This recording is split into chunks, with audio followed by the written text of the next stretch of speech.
talagang mabilis masyado yung takbo ng buhay na kung hindi ka sasabay, eh maiiwan ka. Talagang bawat kilos mo dito may tax. Hindi ka kaya sa atin na pwede kang mag-relax ba? Patumpik-tumpik pwede, pero dito hindi.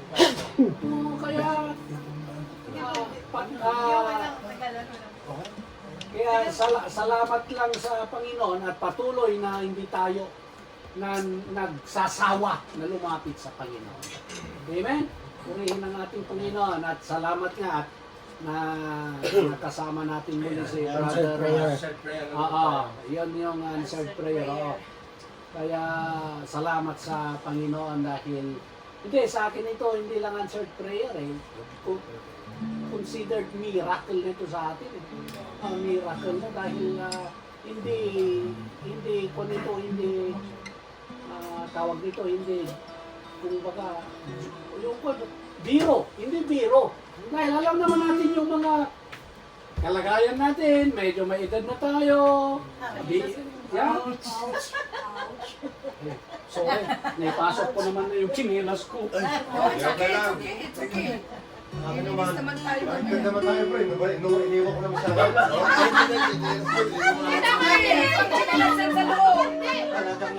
Talagang nagkakaitat na kayo.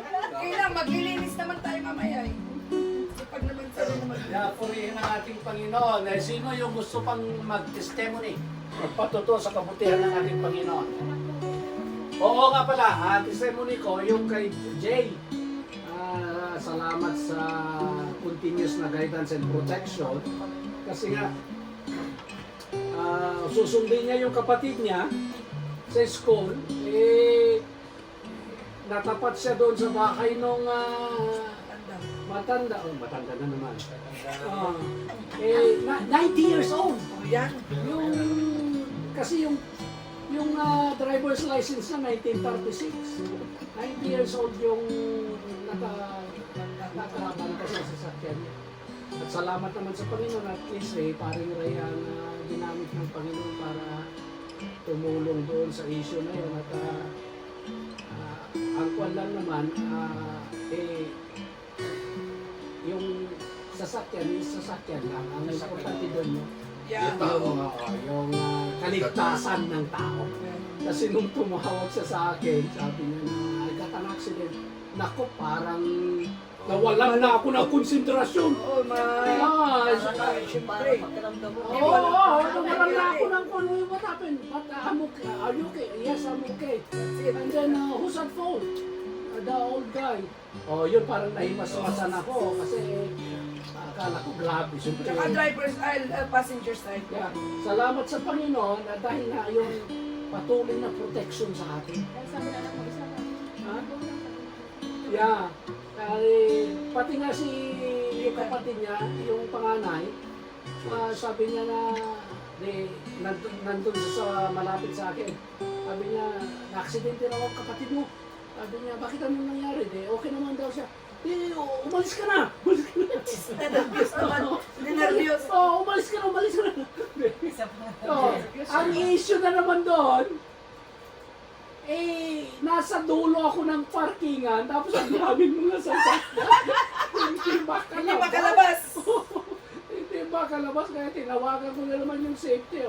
Tinagtawag-tawag na naman sila. Lahat sila lumabas.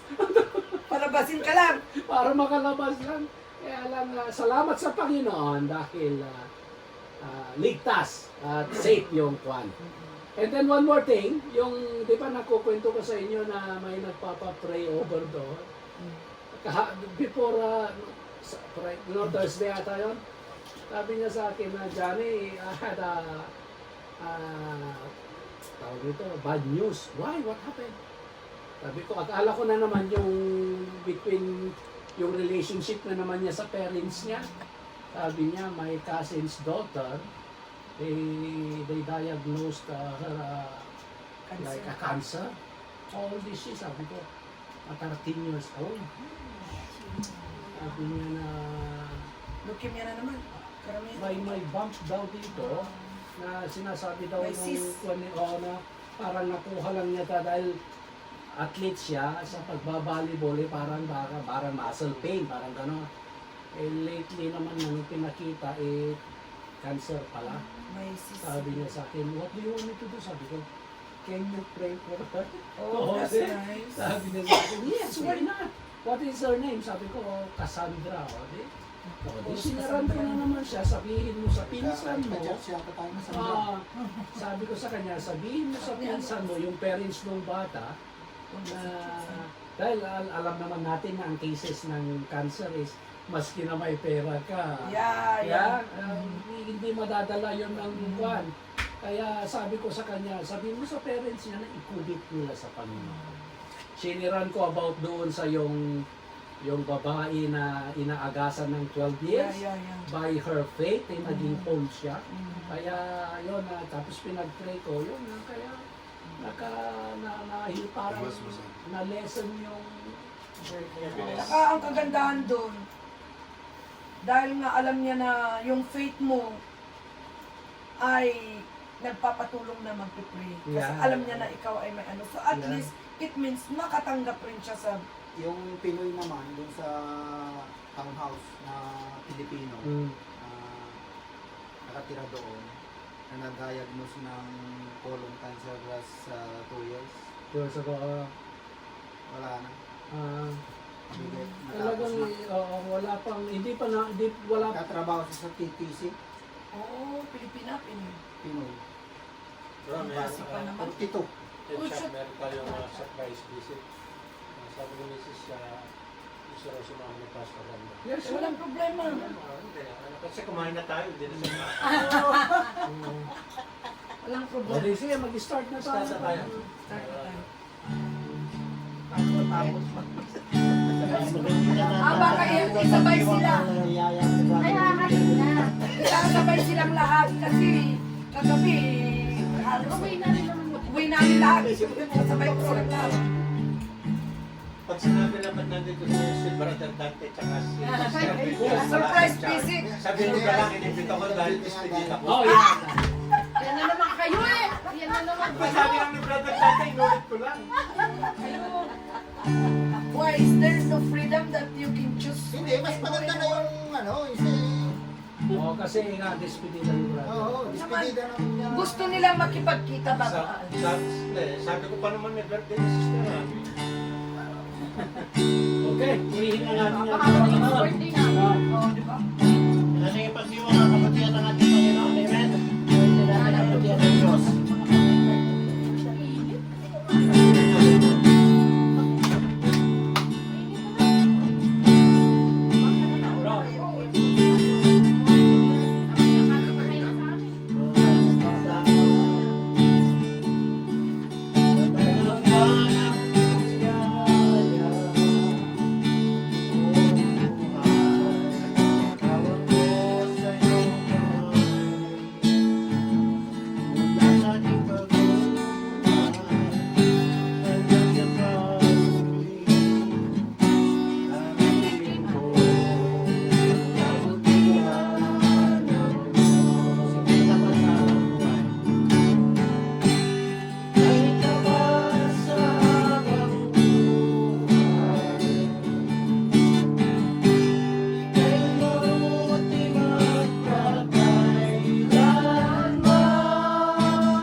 done to us for these past weeks, for these past months, Father God. Thank you, Father God, for the blessing that you've done, for all the blessing that you've given to us, Father God. Thank you for the strength day by day, Father God. Hallelujah. Thank you, Jesus, that you gathered us again here to worship you, Father God. And hallelujah, Father God, we invite the Holy Spirit to be upon us, Father God, and help us to open our heart, open our mind to hear your word, Father God. We pray, Father God, for Brother Joe as he will deliver his word, Father God, that bless him, oh Father God, and guide him, oh Father God, as he's going to deliver your word, Father God. And Lord, we ask you, Father God, we invite you, Holy Spirit, to be upon us and take control of everything. In Jesus' mighty name we pray, amen. Amen and amen. Awitin ang pusong dalisay. Bakit wala? Nakanda naman kami. Nakanda naman kami.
dumami at muli kami ay inyong sinamahan, O God.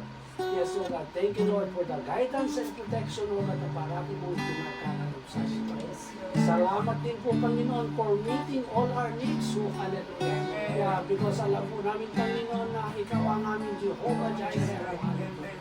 There's no need na hindi mo kayang imit sa aming buhay, Panginoon. Salamat din, Panginoon, sa patuloy, Panginoon, na kagalingan, Panginoon, sa aming mga karamdaman, Panginoon. Salamat din po, Panginoon, sa kapayapaan, beyond understanding mo na pinagkakaroon mo sa bawat isa sa amin. Maraming salamat, Panginoon. We invite you, God, to move in our midst right now, hallelujah. Saturate this place with your holy presence, Lord.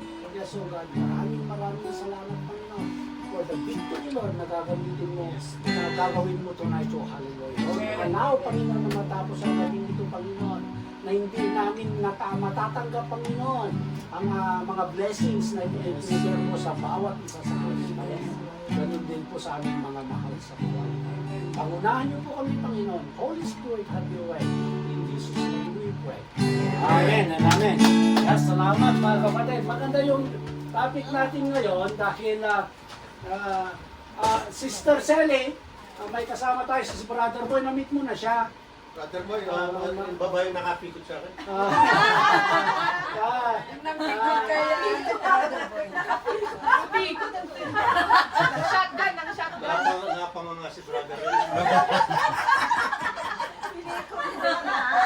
Parehas pala tayo. Kaya pala tayo magkasundo. Isa naging kapalaran na. Kapalaran mo.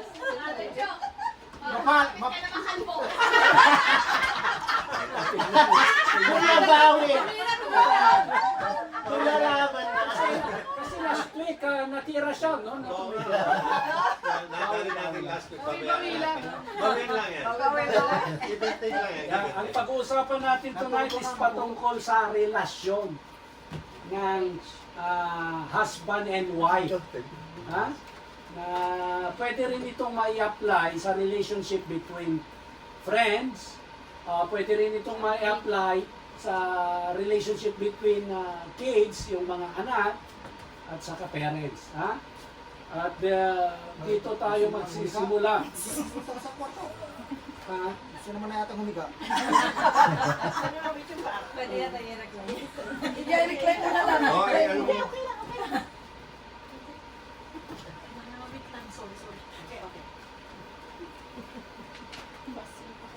Yeah. Doon sa kuha ni Pastor kanina sa Genesis chapter 2 verse 18 to 24. Sino yung gustong magbasa? Magbabasa tayo. Yeah, magbasa tayo para sunod-sunod tayo, ha?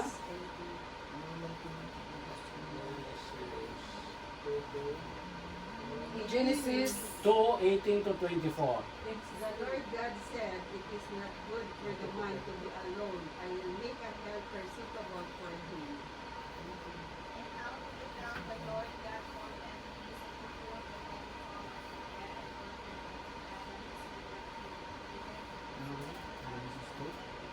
and 2:18.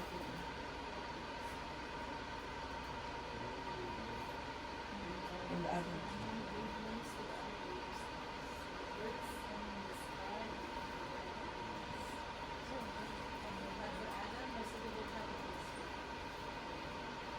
So the Lord God caused the man to fall into a deep sleep, and while he was sleeping, he took one of the man's ribs and then closed up the place with flesh. In the rib which the Lord God had taken from man, made he a woman, and worked her unto the man. And Adam said, "This is now bone of my bones and flesh of my flesh. She shall be called woman because she was taken out of man." 24. Therefore shall a man leave his father and his mother, and shall cleave unto his wife, and they shall be one flesh. Amen. Purihin ang ating Panginoon tayong muli ay tumuko at manalangin. Father God, in the name of Jesus, Lord, itinataas po namin, Panginoon, ang aming pag-aaralan tonight, O God. Lord, we ask you, God, to be with us, O God. Lead us, O hallelujah. Because without you, Lord, we are absolutely nothing, O God. Use me, O God, to deliver the word. In His name we pray. Amen and amen. Sabi dun sa binasa kanina ni Sister Ami ba yung nag-start? Sa 18, di ba? And the Lord God said, it is not good that the man should be alone. I will make him a help meet for him. Talagang ito kalooban ng Panginoon na hindi dapat tayo nag-iisa. Kasi pag tayo ay nag-iisa, madali lang tayong tawag nito, magahol ng kaaway. Kaya i-try natin mga kapatid na wag nating hayaan na mag-isa lang tayo spiritually. Kailangan natin ang presensya ng Panginoon. Amen? Purihin ang ating Panginoon. Kaya, kasi, kung sabi nga ng Panginoon na hindi dapat, sabi niya, at sinabi ng Panginoon Diyos, hindi mabuti na ang lalaki ay mag-isa. Kaya dito yung first na general operation. Ang ginawa niya dun sa verse 21, talagang ininjikan niya ng anesthesia si Adan para magkaroon ng deep sleep. Kasi sino naman yung ma-opera, tatanggalin ng tadyang tapos talagang yun doon. Kaya doon yung nag-start siguro yung anesthesia. Amen, purihin ang ating Panginoon. Kaya hindi, totoo. Ito mga nangyayari ngayon, nangyayari na noon. Nangyari na noon. Alam nyo ba na yung lumabas na, ano ito? Itong ginagamit mo. Tablet. Itong tablet, mayroon na. Moses time pa lang noon. May tablet na. Yung Ten Commandments, tablet na yun. Tablet of stone. Mayroon na noon. Kaya kukuha lang ba? Na-update lang. Pero, kaya naniniwala ako na talagang ang Panginoon ay talagang matawag nito, makapangyarihan. Sabi nga niya sa kanyang salita na ang salita ng Panginoon is alive and powerful. Sabi niya na mas matalim pa sa double-edged sword na tumatagos between doon sa bone yung and joint natin, bone and marrow, saka yung spirit and soul. Ganoon ka-powerful ang salita ng Panginoon. Walang imposible sa Panginoon. Ito pa totoo. Ayan, living testimony si Sister Rosely. Ang tagal natin ipinag-pray na makasama natin. Amen, purihin ang ating Panginoon. At talagang inanswer ng Panginoon yung prayer natin. Ganon din yung prayer natin kay Brother Rocky na minsan isang araw ang kanyang may bahay, makakasama rin natin. At ganon din yung prayer na ako kay Brother Boy na minsan isang araw, makakasama rin natin ang kanyang may bahay dahil nananampalataya ako na walang imposible sa kanya. All things are possible for those who believe. Sabi nga sa kanyang salita, if you have faith like a mustard seed, you can move the mountain and the mountain will go to the sea. Ganon ang pananampalataya mga kapatid. Walang imposible sa Panginoon. Kaya niyang i-break yung water ng Red Sea para makakross yung mga Israelites. Nung nasa wilderness na sila, wala silang mainom. Anong ginawa ng Panginoon? Nag-provide siya nung i-relate ni Moses yung rock at nag-umagos yung fresh water. Walang imposible sa Panginoon mga kapatid. For 40 years, sinustain ng God ang mga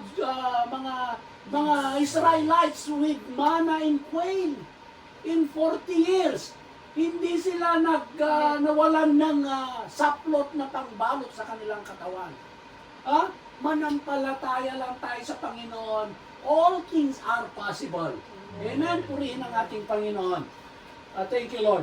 Sabi niya dito, and si Adam ang nagbigay ng mga pangalan. Kaya itong mga names ng lahat ng bagay, pag iisipin nyo, si Adam lahat ang nagpangalan niya.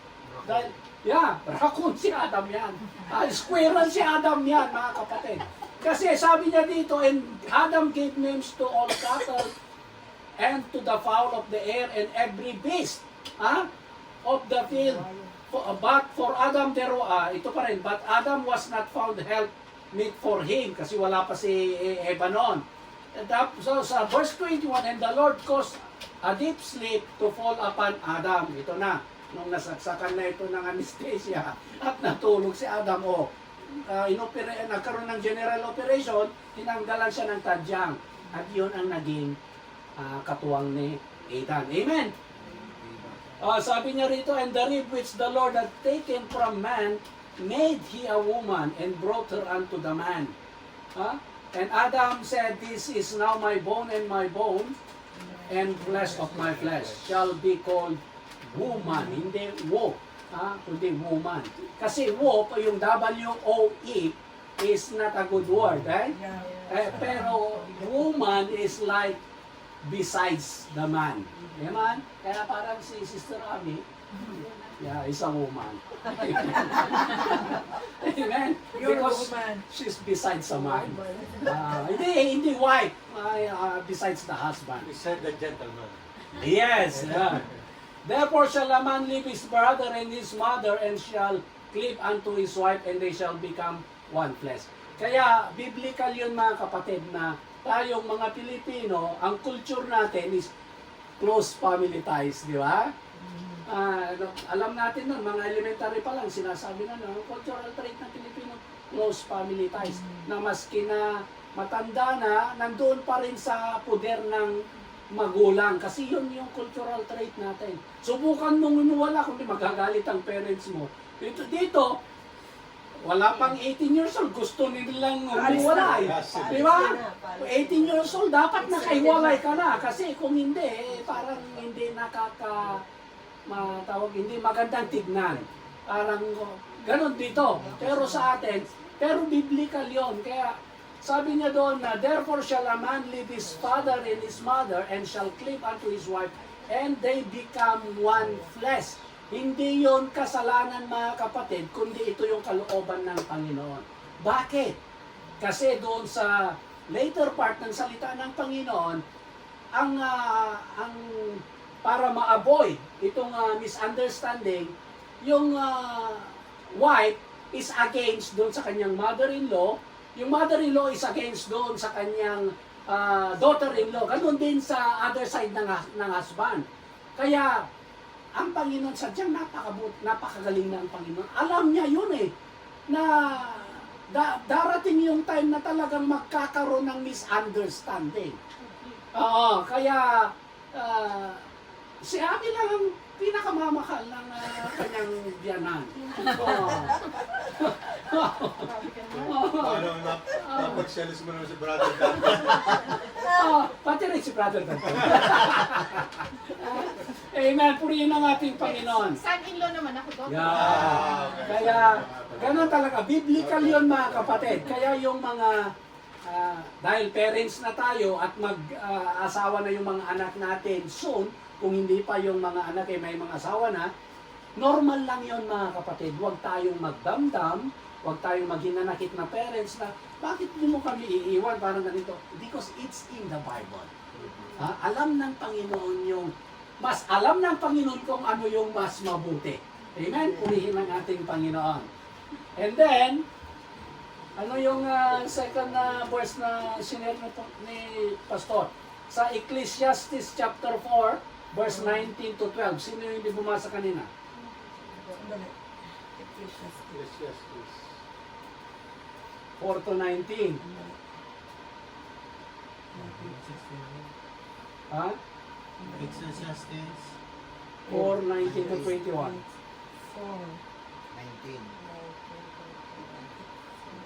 Wala namang 19. No, Wala. 16 lang. Ha? 16 lang. Tignan ko. Ecclesiastes. Sumako. No!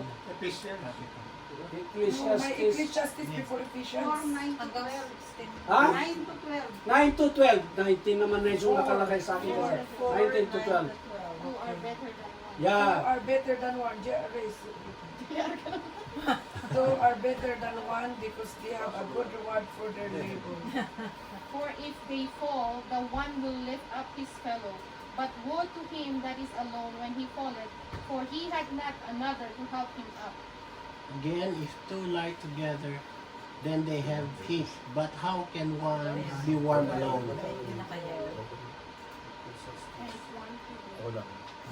And though a man might prevail against one who is alone, two will withstand him. A threefold cord is not quickly broken. Amen. Purihin ang ating Panginoon. See, sabi doon, kaya hindi dapat na nag-iisa kung sino man, hindi lang lalaki, kung even babae. Kasi ang kabutihan ng may partner, ito ang mabuti sa may magkasawa. Two are better than one, sabi niya, because they have a good reward for their labor.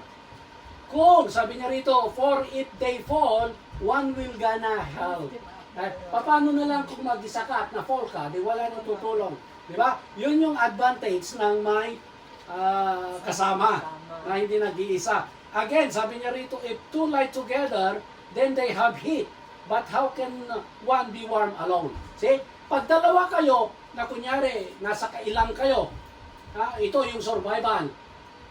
Pwede kayong magtabi at magtalikuran, yung heat ng each other can help each other kasi para ma-warm kayo.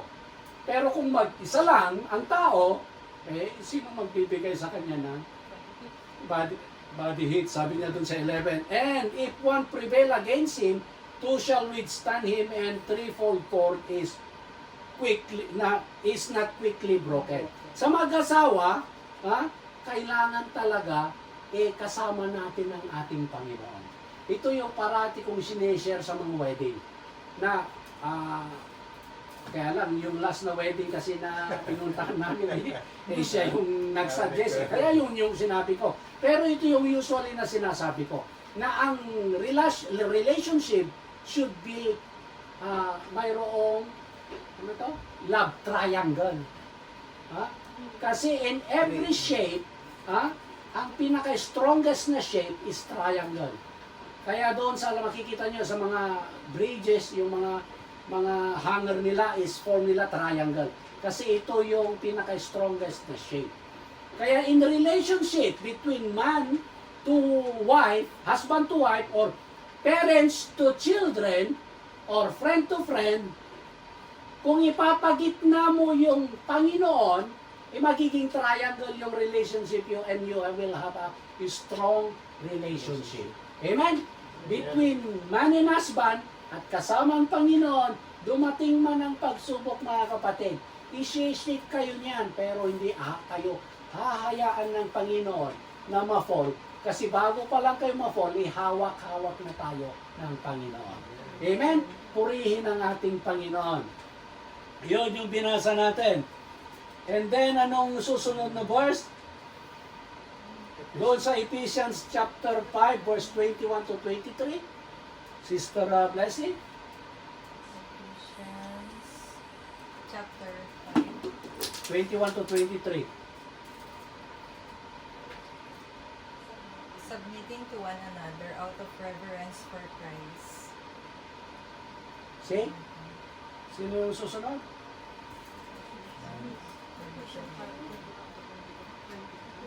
Wives, submit to your own husbands as to the Lord. For the husband is the head of the wife, even as Christ is the head of the church, his body, and his himself is singular. Now as the church submits to Christ, so also wives should submit in everything to their husband.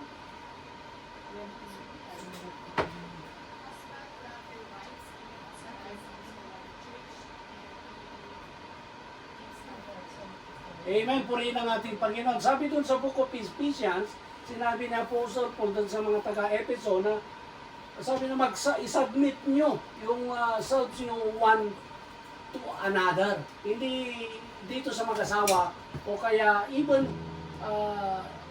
sa between parents and children or friends, pero hindi intimate na sa mag-asawa lang yon na mag-submit kayo. Sabi niya doon sa binasa ni Sister Blessy, submit yourself one to another in the fear of God. Alam naman natin na ang fear natin sa Panginoon is the beginning of wisdom. Amen? Purihin ang ating Panginoon. Fear of the Lord is the beginning of wisdom. Kaya pag tayo ay nagkaroon ng reverential fear, kaya nating mag-submit na to each other. Kasi nga, ang tao ay talagang, sabi nga ni Brother Boy na kanina na maski na older na mga believer na, yung pride talagang hindi maaalis. Amen? Purihin ang ating Panginoon. At sabi niya anong sabi niya sa Ephesians chapter 5, 1-2? Sinong susunod mo basahin? Ephesians 5. Charger? Be ye therefore. Maski 1 lang, maski 1, Ephesians 1.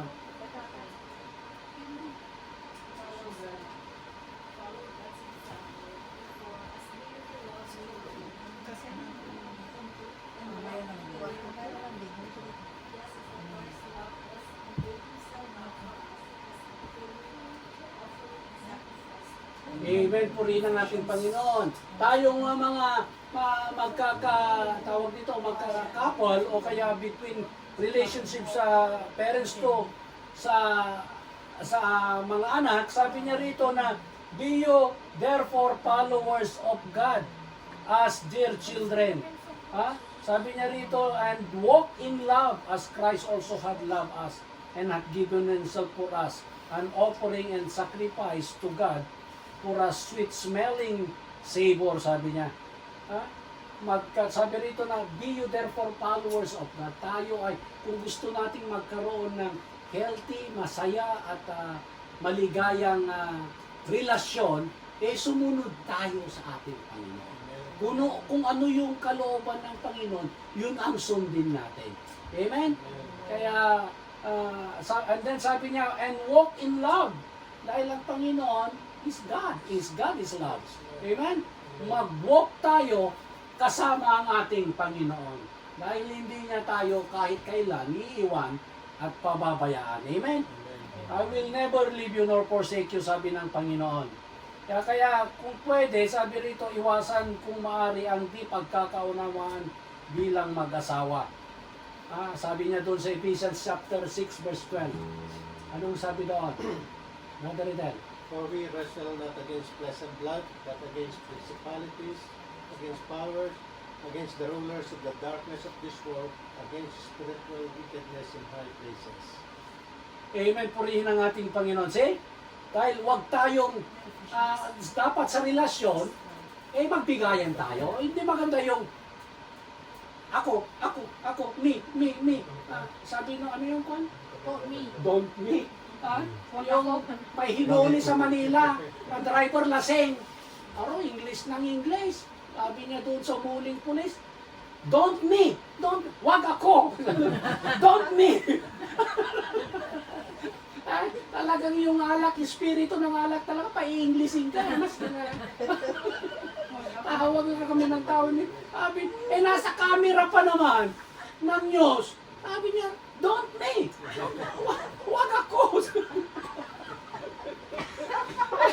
Tagalog na kasi yung nag-i-interview na bakit English mo pa. Bakit ano bang nangyari sa... Don't me.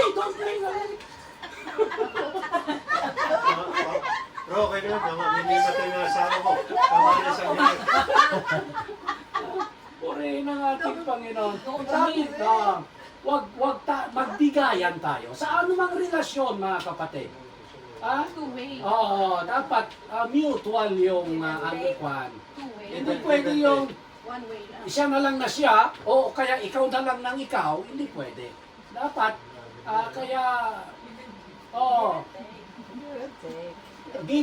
tama si yung sister, give and take. At magpro-prosper ang relationship. Amen? At ang sabi niya rito, dahil ang Panginoon, basta lang, sabi niya rito sa 6:12 na, for our struggle is not against flesh and blood. Ang kaaway ang gagawa ng way. Kung talagang ikukun niya tayo ba? Gagawan niya ng paraan para tayo magkaroon ng misunderstanding. At yun na, doon na magsisimula. Kaya kailangan natin, dahil ang sabi niya rito, our struggle is not against flesh and blood, but against the ruler, against the authorities, against the power of this dark world, and against the spiritual forces of evil in heavenly realm, sabi niya. Kaya yung kaaway natin, hindi yung partner natin, hindi yung kaibigan natin, kundi But yung the spirit. espiritu Diba? na Sabi ko sa'yo, kumokontra The spirit. doon sa relationship na yan. Amen? Purihin ang ating Panginoon. Kaya nga sabi ng sa Genesis chapter 2 verse 24 na, that is why a man leave his father. Dahil nga alam ng Panginoon na kung hindi tayo bubukod, igagawa ang kaaway ng hindi pagkakaunawaan. Na-experience natin yan. Na-experience natin yan. At biblical yun, mga kapatid. Hindi yun lang, ganito yung manugang mo ganito, kaya yung in-laws mo ganito. Dahil alam ng Panginoon yun. Kaya kailangan bumukod yung bagong mag-asawa. Amen? Amen. And then doon sa James chapter 5 verse 16, anong sabi ni Pastor kanina? Kailangan nating para ma-restore yung good relationship between husband and wife, anong kailangan natin? Confess your faults one to another. Ha? Confess? Confess your faults one to another and pray one for another that ye may be healed. The effectual fervent prayer of a righteous man availeth much. See? Kailangan nating mag-confess sa. Sabi niya, therefore confess your sin to each other and pray for each other. Napaka-importante nun, mga kapatid. Maski na, kasi ganito gagawin na naman ng kaaway between husband and wife. Maski na parati kang nag-pray, kung there is something na mayroon kang tinatawag na reservation, baka hindi aabot doon sa Panginoon yung prayer natin kung may reservation tayo. Kaya kailangan natin pakalinisin muna ang ating puso. Sabi nga doon sa salita ng Panginoon na bago ka palang mag-offering, kailangan mo munang makipagbati sa iyong mga kapatid. Dahil walang magiging effect ng offering mo kung yung kapatid mo nga mismo hindi kayo magpatawaran. Di ba? Kaya sabi nga doon sa therefore confess, napakahalaga nito mga kapatid. Your sin to each other and pray for each other. And then doon sa Proverbs 28 verse 13, dahil kung hindi tayo magko-confess at hindi ka magkakaroon ng peace of mind, hindi ka magkakaroon ng kapayapaan. Anong sabi niya doon sa Proverbs 28:13? He that covered his sins shall not prosper, but whoso confessed and forsaken them shall have mercy. See? Whoever, sabi niya rito, conceal their sins does not prosper. Kung hindi ka raw magko-confess at itatago mo yung sin mo, hindi ka magpro-prosper, sabi doon sa Proverbs 28:13. But he who confesses and renounces them find mercy. See? Mas masarap ang pakiramdam, mga kapatid, kung tayo ay humihingi ng kapatawaran.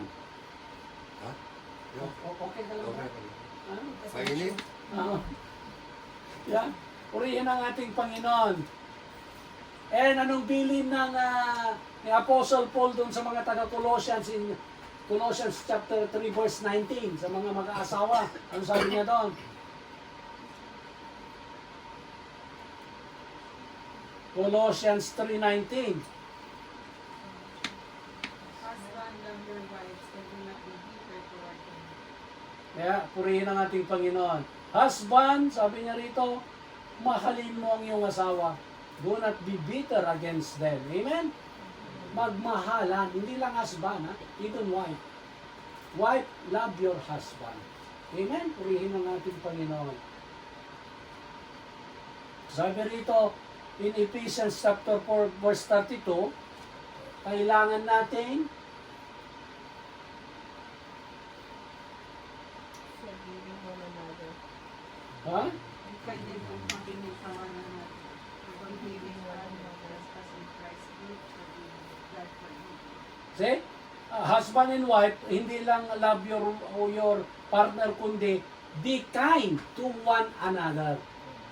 Kung kunting diferensya lang, wag na nating palakihin. Kasi yung mga iba, napakalit na bagay, hindi pa kayang palakihin, di ba? Di ba? Kung kunti. Kasi sabi nila minsan, napakalit na bagay, hindi nyo pa mapalaki.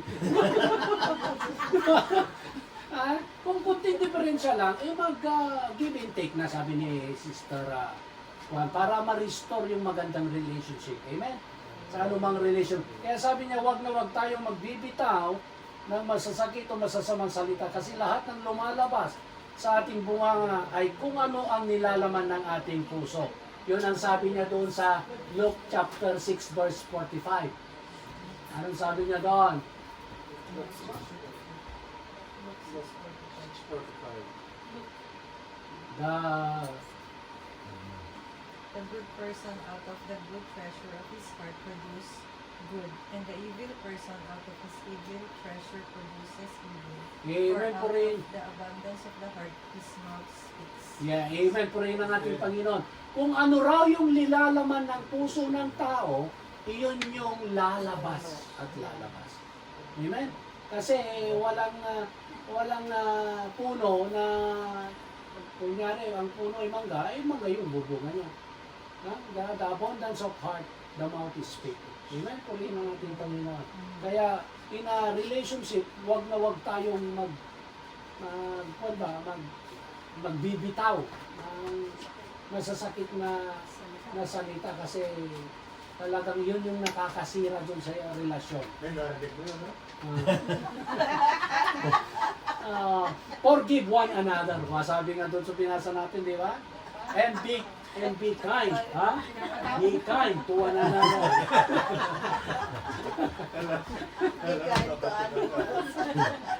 Purihin ang ating Panginoon. And above all, sabi niya doon sa Proverbs 23, ang sabi niya doon, Proverbs 4:23.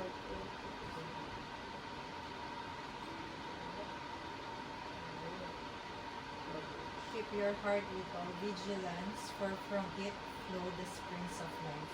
Amen po rin ang ating Panginoon. Sabi niya rito, above else, guard your heart for everything you do flows from it. I-guard natin ang ating puso sa pamamagitan ng continuous na pananalangin at pagbabasa ng kanyang salita. Amen? Para magwardyan natin ang puso natin. Kasi dito lumalabas yung flow. Sabi niya rito, everything you do flows from your heart. Mga kapatid, kaya i-guard natin yung puso natin sa pamamagitan ng mga salita ng ating Panginoon.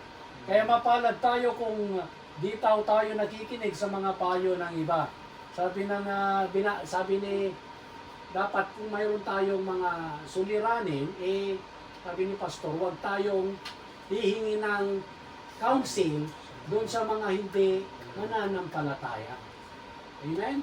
Kasi nga tama naman yung sinasabi niya na baka yung kinunan mo ng counsel is may inggit din sa'yo at gusto ka niyang siraan, yung advice niya, hindi for your good, but for his benefit, para masira na kayo tuluyan. Anong sabi niya doon sa Psalms chapter 1 verse 1?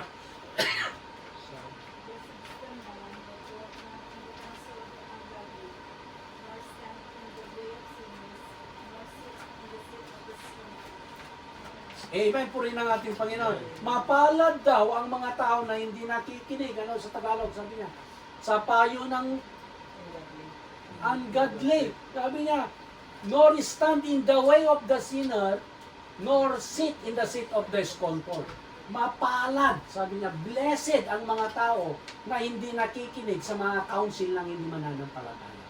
Amen? Purihin ang ating Panginoon. Dahil nga kung hihingi tayo na, naku, ang daming nangyayaring ganito. Sa Israel, nung nasa Israel pa ako, sabi, naku, brother, yung husband ko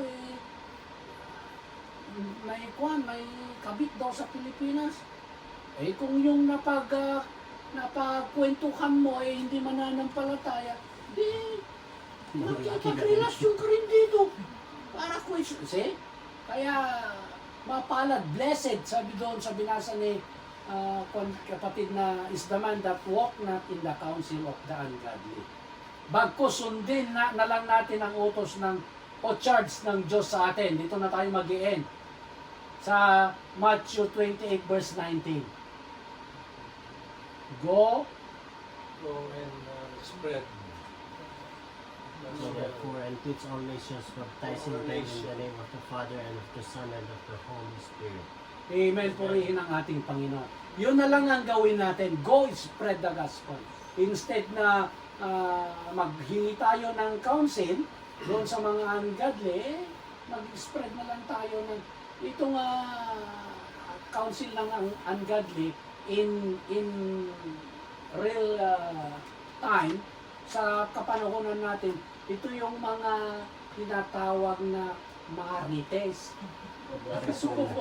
Marisol. Ito yung mga ano pa?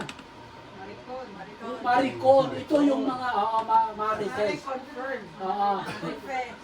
Kaya wag tayong hihingi ng counsel sa mga marites. Pareklamo.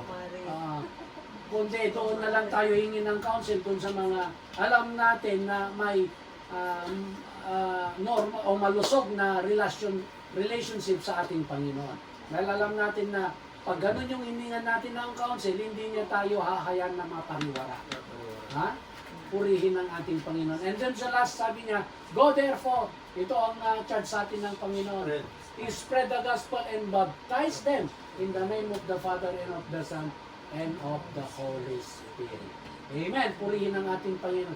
I hope na mayroon tayong natutunan tonight sa ating lesson. Amen. About marriage. Amen. Mayroon po ba kayong mga prayer request? Bago tayo ay pray natin mamaya yung pagka-bibiyahin ni Brother Eden pauwi sa Pilipinas. Sino pa yung may prayer request na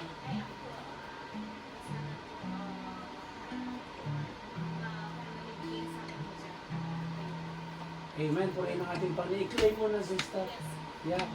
Dahil in His time, ipagkakaroon niya yung ninanais natin. Amen.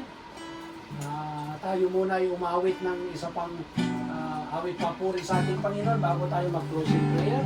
At ang closing prayer is a volunteer again. Amen.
pag-aralan kayo para mapatunayan kayo kay aking mga alayan.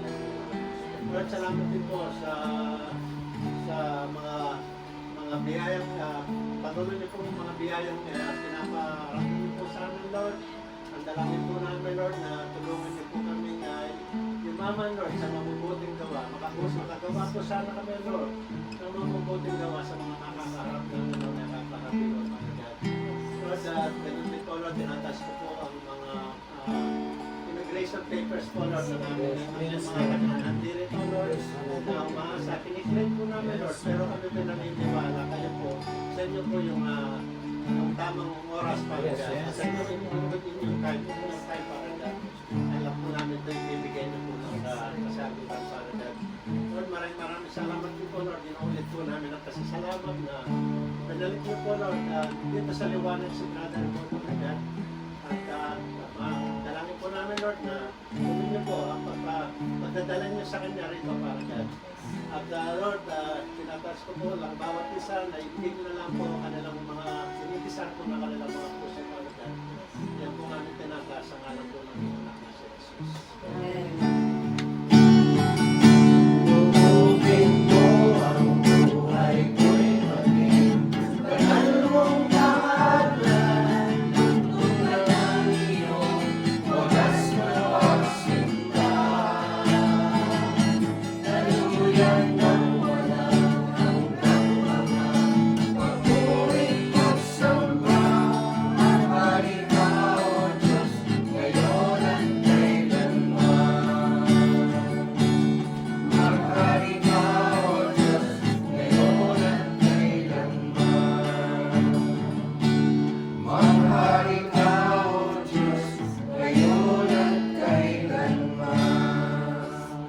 Father God, in the name of Jesus, salamat Panginoon ng marami o God sa katagumpayan Panginoon ay pagnagkalog mo sa amin ng Lord God. Lord, aming dalangin o Diyos na tulungan mo po kami Panginoon na magampanan Panginoon ang iyong habilin sa bawat isa sa amin Panginoon. Doon sa Matthew 28 verse 19 Panginoon, sinabi mo Panginoon na go and spread the gospel o God.